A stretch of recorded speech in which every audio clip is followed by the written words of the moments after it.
तिकडे पुण्याच्या प्रभाग क्रमांक 23 मध्ये रवींद्र धंगेकरांच्या पत्नी प्रतिभा धंगेकर यांचा पराभव झालाय, तर सोनाली अंदेकर आणि लक्ष्मी अंदेकर विजयी झाल्यात।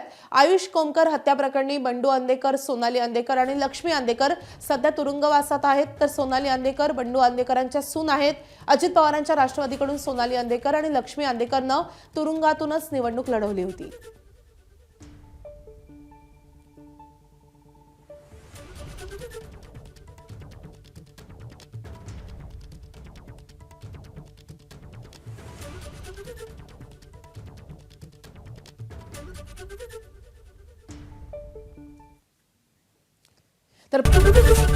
एबीपी माझा, उघडा डोळे बघा नीट।